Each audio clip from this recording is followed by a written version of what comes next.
Delimitation, tax ಮತ್ತು voter list ಗಾಯಬ್ ಕಹಾನಿ. ನಮಸ್ಕಾರ ಸ್ನೇಹಿತರೆ, ಫಸ್ಟ್ ಕನ್ನಡಕ್ಕೆ ಸ್ವಾಗತ. ಇದು ಎಡಿಟರ್ ಸ್ಪೆಷಲ್.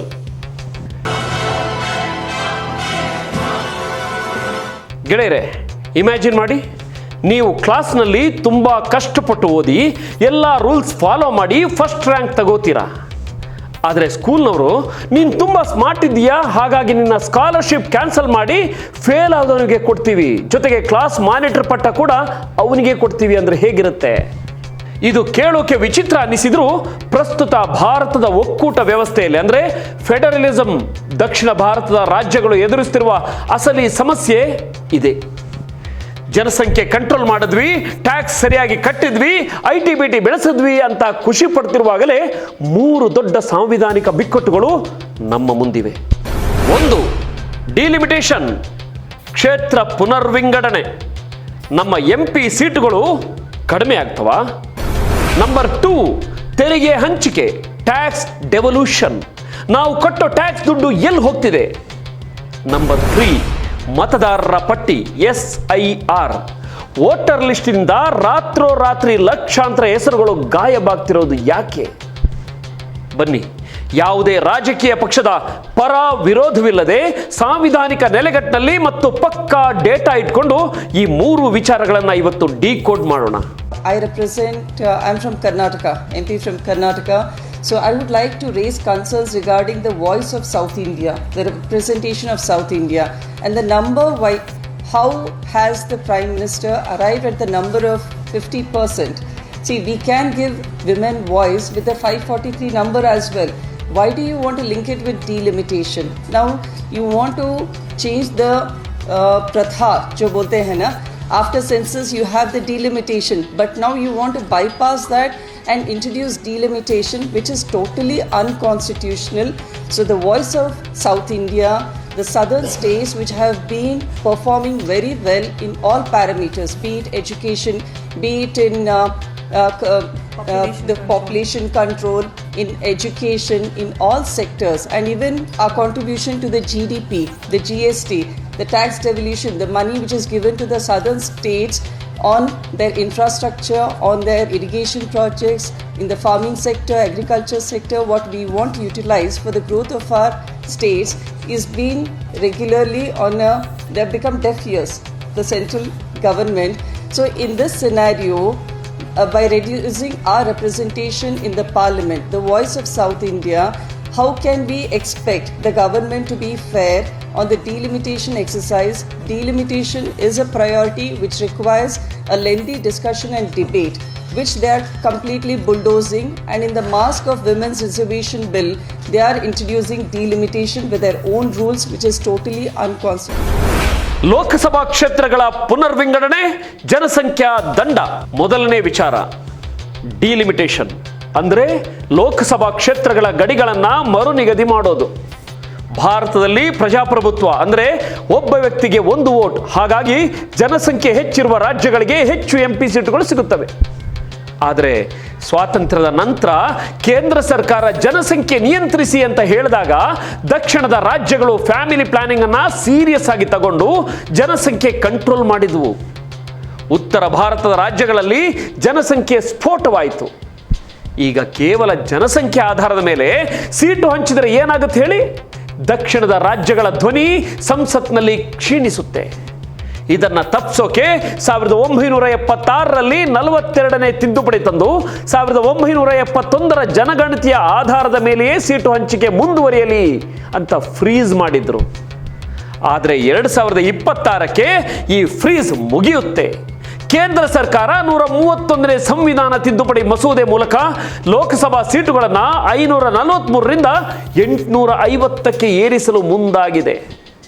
ಹಾಗೇನಾದರೂ ಏರಿಕೆ ಆದರೆ ಉತ್ತರ ಪ್ರದೇಶ 80 ಸೀಟುಗಳಿಂದ 138 ಸೀಟುಗಳಿಗೆ ಜಂಪ್ ಆಗುತ್ತೆ.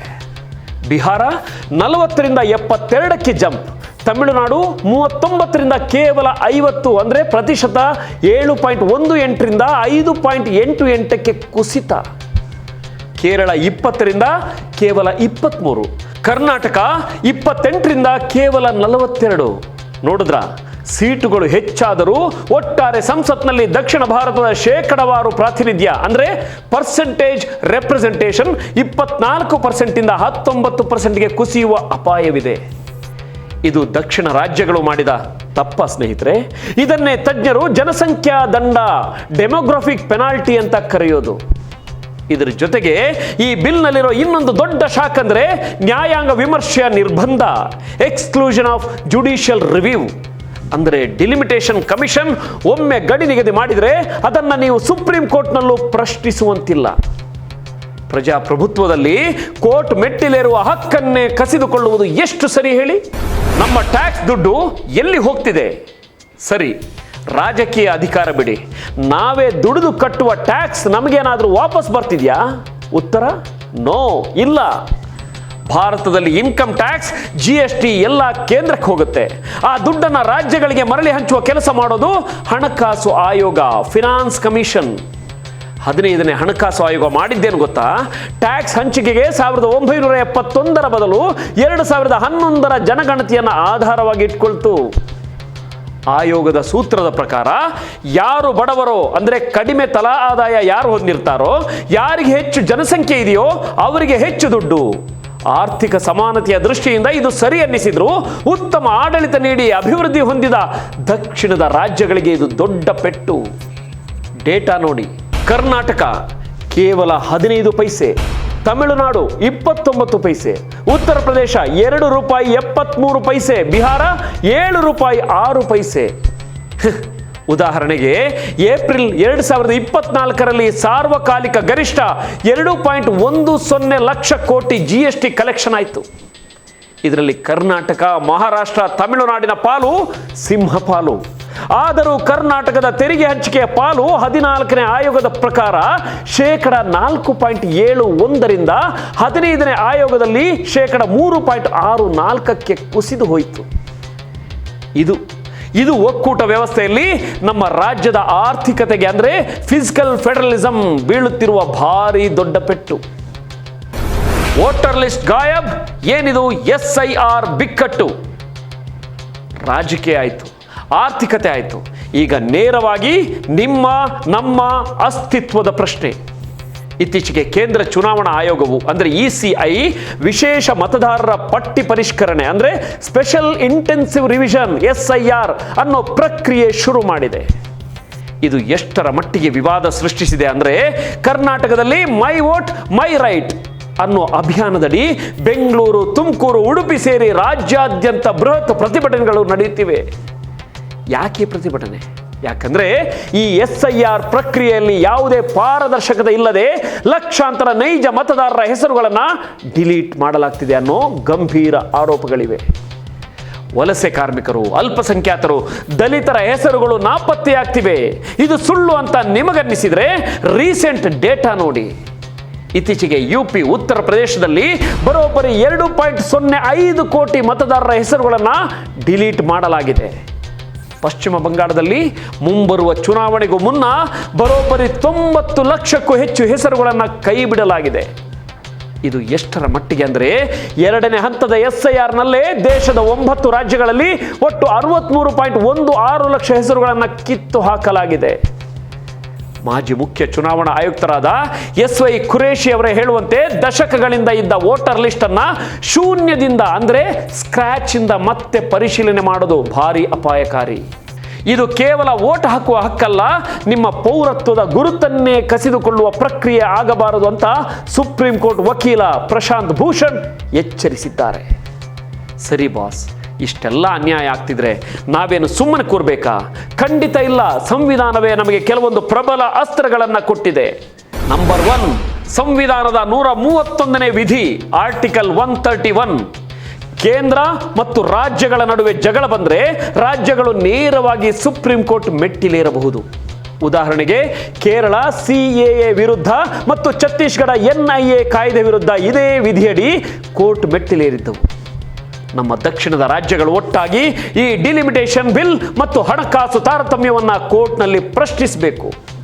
ನಂಬರ್ 2, ಹೊಸ ವೈಜ್ಞಾನಿಕ ಮಾದರಿ HWPS, ಕ್ಷೇತ್ರ ವಿಂಗಡಣೆಗೆ ಕೇವಲ ಜನಸಂಖ್ಯೆ ನೋಡಬೇಡಿ, ಶಿಶು ಮರಣ ದರ, IMR, ಮಹಿಳಾ ಸಾಕ್ಷರತೆ ಮುಂತಾದ ಆರೋಗ್ಯ ಮತ್ತು ಅಭಿವೃದ್ಧಿ ಸೂಚ್ಯಂಕಗಳನ್ನು ಅಂದರೆ ಹೆಲ್ತ್ ವೆಯ್ಟೆಡ್ ಪರ್ಫಾರ್ಮೆನ್ಸ್ ಸ್ಕೋರ್ ಆಧರಿಸಿ ಸೀಟು ಕೊಡಿ ಅಂತ ತಜ್ಞರು ಹೊಸ ಮಾದರಿ ಪ್ರಸ್ತಾಪಿಸಿದ್ದಾರೆ. ಇದರಿಂದ ಜನಸಂಖ್ಯೆ ಕಂಟ್ರೋಲ್ ಮಾಡಿದ ರಾಜ್ಯಗಳಿಗೆ ಅನ್ಯಾಯವಾಗಲ್ಲ ಸ್ನೇಹಿತರೆ. ನಂಬರ್ 3, ರಾಜ್ಯಸಭೆಗೆ ಅಮೆರಿಕ ಮಾಡೆಲ್. ಅಮೆರಿಕದ ಸೆನೆಟ್, US ಸೆನೆಟ್ನಲ್ಲಿ ರಾಜ್ಯ ಎಷ್ಟೇ ದೊಡ್ಡದಿರಲಿ ಚಿಕ್ಕದಿರಲಿ ಪ್ರತಿಯೊಂದು ರಾಜ್ಯಕ್ಕೂ ತಲಾ 2 ಸೀಟು ಮಾತ್ರ ಇರುತ್ತೆ. ಅದೇ ರೀತಿ ನಮ್ಮ ರಾಜ್ಯಸಭೆಯಲ್ಲೂ ಎಲ್ಲ ರಾಜ್ಯಗಳಿಗೂ ಸಮಾನ ಪ್ರಾತಿನಿಧ್ಯ ಸಿಗುವಂತೆ ಸಂವಿಧಾನ ತಿದ್ದುಪಡಿ ಆಗಬೇಕು. ಆಗ ಉತ್ತರ ದಕ್ಷಿಣದ ಬ್ಯಾಲೆನ್ಸ್ ಕಾಯ್ದುಕೊಳ್ಳಬಹುದು. ಕೊನೆಯದಾಗಿ ಸ್ನೇಹಿತರೆ, ಈ ಪ್ರಶ್ನೆಗಳನ್ನು ಕೇಳೋದು ದೇಶದ್ರೋಹವಲ್ಲ, ಪ್ರತ್ಯೇಕದ ವಾದವೂ ಅಲ್ಲ. ಇದು ನಮ್ಮ ರಾಜ್ಯದ, ನಮ್ಮ ಭಾಷೆಯ, ನಮ್ಮ ಆರ್ಥಿಕತೆಯ ಮತ್ತು ಸಂವಿಧಾನಬದ್ಧ ಹಕ್ಕುಗಳ ರಕ್ಷಣೆಗಾಗಿ ನಾವು ಎತ್ತಬೇಕಾದ ಧ್ವನಿ. ಒಕ್ಕೂಟ ವ್ಯವಸ್ಥೆ ಅಂದರೆ ಫೆಡರಲಿಸಂ ಎಂದರೆ ಎಲ್ಲ ರಾಜ್ಯಗಳನ್ನು ಸಮಾನವಾಗಿ ಕಾಣೋದು. ನೀವೇ ಯೋಚಿಸಿ. ನಾವೆಲ್ಲರೂ ಒಟ್ಟಾಗಿ ನಮ್ಮ ಹಕ್ಕುಗಳ ಬಗ್ಗೆ ಅರಿತುಕೊಳ್ಳದಿದ್ದರೆ ನಾಳೆ ನಮ್ಮ ಧ್ವನಿ ಸಂಸತ್ನಲ್ಲಿ ಕೇಳದಂತಾಗಬಹುದು. ಈ ವಿಡಿಯೋ ನಿಮಗೆ ಇನ್ಫಾರ್ಮೇಟಿವ್ ಅನಿಸಿದ್ರೆ ನಿಮ್ಮ ಸ್ನೇಹಿತರೊಂದಿಗೆ ಶೇರ್ ಮಾಡಿ. ಪ್ರಜಾಪ್ರಭುತ್ವದ ಅಸಲಿ ಪವರ್ ಇರೋದೇ ಪ್ರಶ್ನಿಸೋದ್ರಲ್ಲಿ. ಯಾಕಂದ್ರೆ ಇದು ಕೇವಲ ಸುದ್ದಿ ಅಥವಾ ಸುದ್ದಿಯ ವಿಶ್ಲೇಷಣೆ ಅಲ್ಲ, ಇದೊಂದು ಚಳುವಳಿ. ಸಿಗೋಣ ಮುಂದಿನ ವಿಡಿಯೋದಲ್ಲಿ. ಜೈ ಹಿಂದ್.